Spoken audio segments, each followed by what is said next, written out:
اعوذ باللہ من الشیطان الرجیم بسم اللہ الرحمن الرحیم اللہم صلی علی سیدنا محمد وعلی آل سیدنا محمد مبارک وسلم۔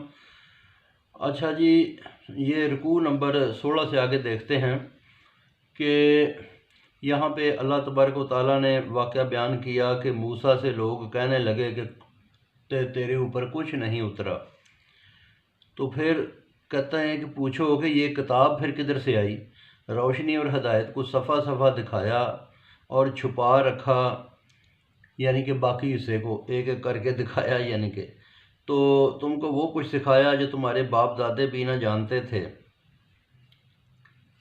کہو اللہ تعالیٰ نے کتاب اتاری، پھر آگے کچھ نہ کہیں۔ یہ کتاب پہلی کتابوں کو بھی سچا بتاتی ہے، برکت والی ہے، تاکہ تو مکہ اور ارد گرد کے لوگوں کو ڈرائے جن کو یقین ہے آخرت کا، وہ مانتے ہیں اور وہ نماز کی حفاظت کرتے ہیں۔ اس سے ظالم کون جو خدا پر جھوٹ بولے یا وحی کا دعویٰ کرے بغیر وحی، یا قرآن کا خود سے لکھنے کا دعویٰ کرے۔ موت کے وقت ظالموں کی جان جب فرشتے لیتے ہیں تو کوئی ان کو دیکھے کہ وہ کتنی مشکل سے ان کی جان نکلتی ہے۔ یہ گنہگار جو ہے نا، اس کی ایک نشانی ہوتی ہے دوزخ کی، کہ اس کی دوزخی ہونے کی۔ تو آگے بتایا کہ جو ہے نا، کہیں گے جو ہے نا، فرشتے کہیں گے کہ اب ذلت کی مار چکھو جھوٹ بنانے اور تکبر کرنے پر۔ سب کو اللہ تعالیٰ ایک ایک کر کے دنیا میں بھیجتا ہے، ایک ایک کر کے اس طرح سے واپس بلاتا ہے۔ پھر جو ہم کماتے ہیں وہ کمائی ساری انسانوں کے پیچھے رہ جاتی ہے، آگے کوئی سفارشی نہیں، کوئی اللہ کا شریک نہیں، کوئی آگے پھر مددگار نہیں۔ اللہ دانے سے پودا بناتا ہے، پھر مردہ سے زندہ کو نکالتا ہے، زندہ سے مردے نکالتا ہے۔ پھر کیوں انکار کرتے ہو کس چیز کا جب نہیں سمجھ، یعنی کہ عقل بہت چھوٹی ہے، غور کرو۔ اگر نہیں عقل میں باتیں آتی تو اپنی طرف سے باتیں کرنا ٹھیک نہیں۔ صبح کی روشنی نکالنے والا، آرام والی رات بنانے والا، حساب کو سورج اور چاند بنانے والا، اندازہ ہے اس زوراور خبردار کا۔ تارے اسی طرح سے بنے کہ انسان جنگل میں راستہ تلاش کر لیں۔ عقل والوں کو کھلی نشانیاں ہیں۔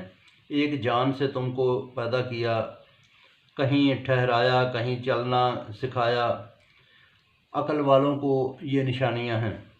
آسمان سے پانی اتارا، ہر چیز اس سے بنائی، سبزہ نکالتے ہیں خزانے، دانے کھجوروں کے، گچھے، باغ انگور، زیتون اور انار، جدا جدا ان کے ٹیسٹ ہوتے ہیں، جدا جدا ان کے ذائقے ہوتے ہیں۔ دیکھو پھل کیسے آتا ہے، کیسے پکتا ہے، یہ ہے پتہ ہیں، نشانیاں ہیں یقین والوں کے لیے۔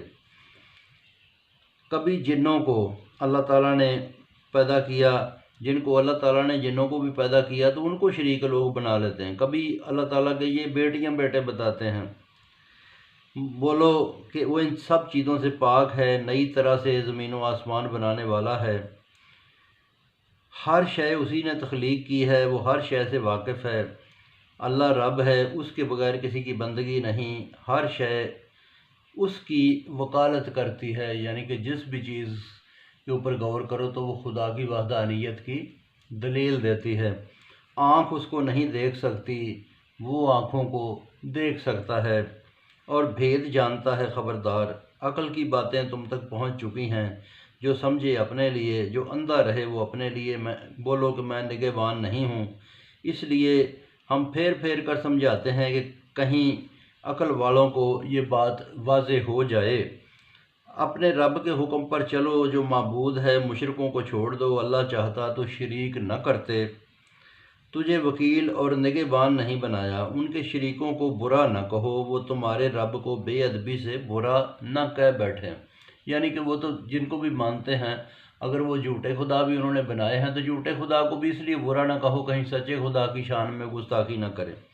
ہر فرقے کو ان کے کام پسند آتے ہیں، قیامت میں پتہ چلے گا۔ قسمیں کھاتے ہیں کہ نشانی پہنچے گی تو ہم مان لیں گے۔ کہو سب نشانیاں اللہ کے پاس ہیں، کیا خبر ہے کہ تمہیں کہ مانو گے یا نہیں مانو گے۔ ہم نے ان کے دل اور آنکھوں کو الٹا کر دیں گے، ہم ان کی آنکھوں کو اور دلوں کو الٹا کر دیں گے پہلے منکروں کی طرح، پھر یہ بہہ کے رہیں اپنے جوش میں۔ یعنی کہ ہدایت اللہ تعالیٰ دیتا نا، تو اگر اللہ تعالیٰ نہ دے تو کون ہدایت دے؟ تو بہت شکریہ جی، پھر کل سے انشاءاللہ پارہ نمبر 8 شروع کریں گے۔ جزاک اللہ۔